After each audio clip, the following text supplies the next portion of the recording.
Okay. आज आपण study करतोय कोनिकल पेंड्युलम. आपण ऑसिलेशनमध्ये सिंपल पेंड्युलम स्टडी केला आहे. कोनिकल पेंड्युलम ही सिंपल पेंड्युलमची स्पेशल केस आहे. When simple pendulum is revolving in horizontal circle then it is called as conical pendulum. Definition पुन्हा एकदा ऐका. When simple pendulum is revolving in horizontal circle then it is called as conical pendulum. आता बघा, ज्या वेळेला simple पेंड्युलमला तुम्ही horizontal सर्कलमध्ये revolve करता त्यावेळेला त्याची स्ट्रिंग असते, तिनं स्वीप केलेला एरिया हा कोनसारखा असतो, म्हणून याचं नाव कोनिकल पेंड्युलम. मग मी डायग्राम ड्रॉ करतो. Conical pendulum is revolving in horizontal circle.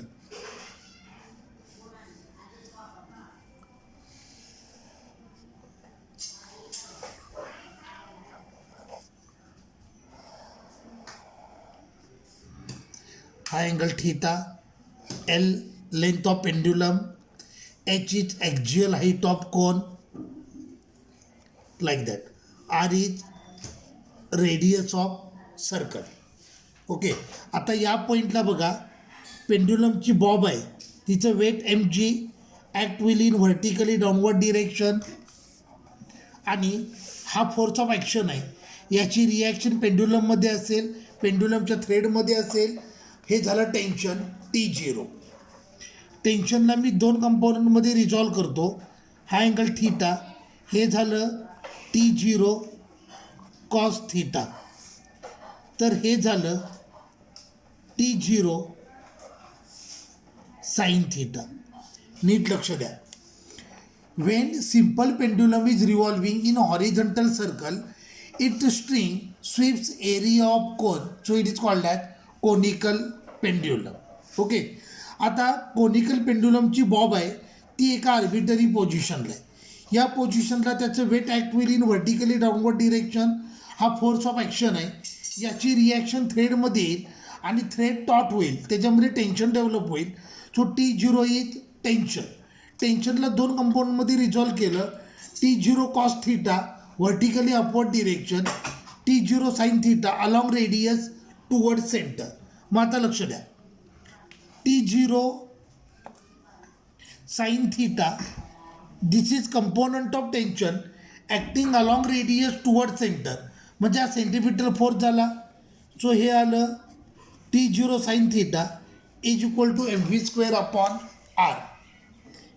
T0 cos theta balance करेल वेटला, so T0 cos theta is equal to mg. हे इक्वेशन 1, हे equation 2. Equation 1 divided by equation 2.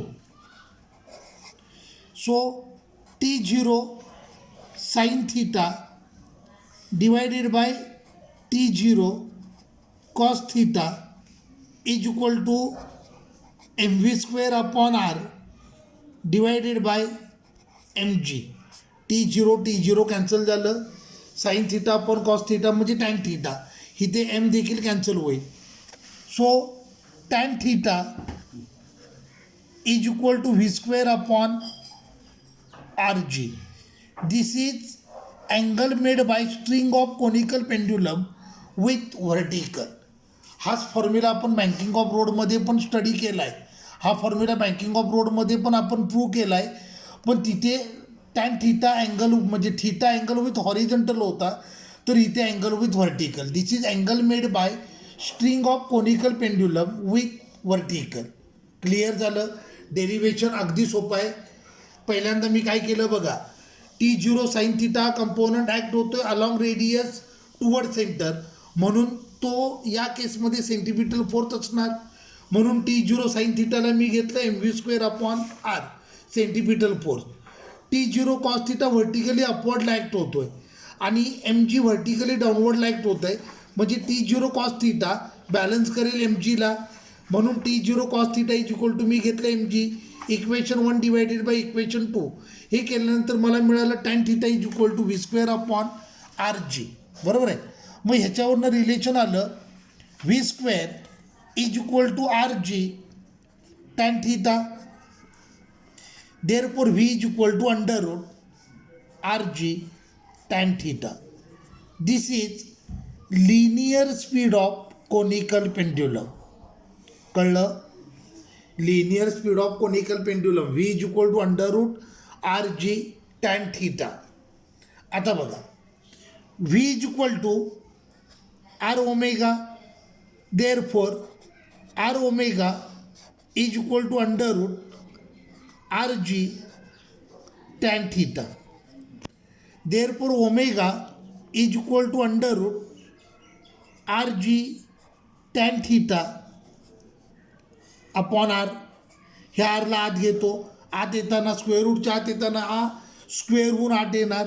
So omega is equal to under route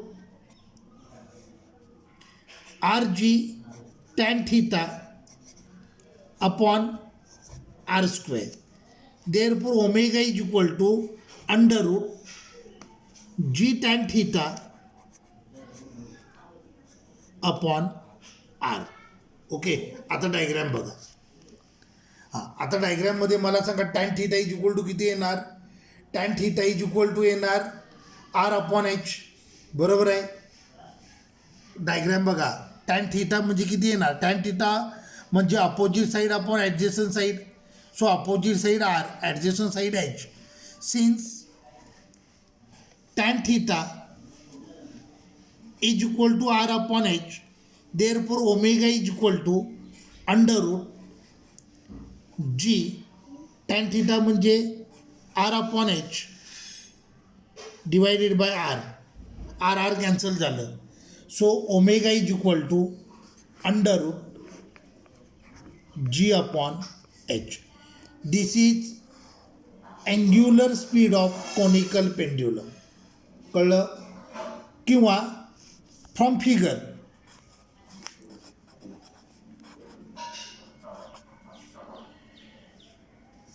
cos theta is equal to h upon L.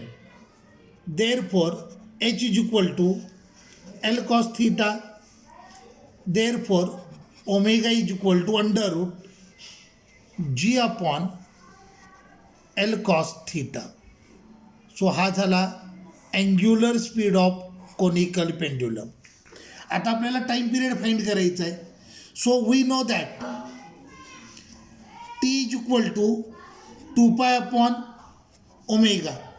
Therefore, T is equal to 2 pi under root ओमेगाची value under root g upon h आहे. म्हणजे हे आलं T is equal to 2 pi under root h upon g. H is equal to L cos theta. Therefore, T is equal to 2 pi under root L cos theta upon G. Conical pendulum clear झालं. अगदी सोपा point आहे. पहिल्यांदा तुम्हाला डायग्रॅमवरून टेन्शनला resolve करायचं आहे.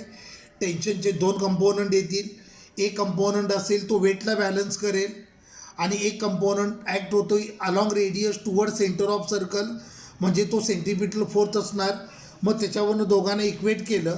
Equate करून मी पहिल्यांदा त्याचा अँगल विथ व्हर्टिकल फाइंड केला. तर पेंड्युलमचा angle with vertical tan theta is equal to v square upon r G.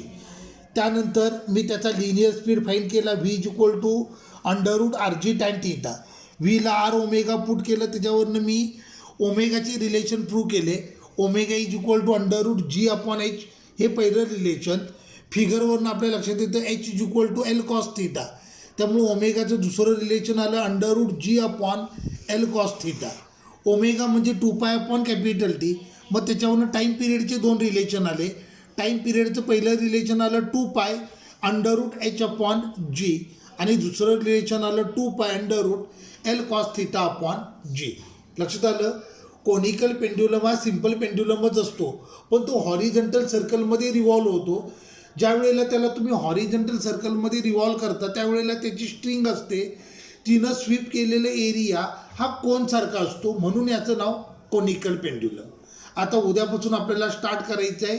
Vertical circular motion. ठीक आहे, थांबूया.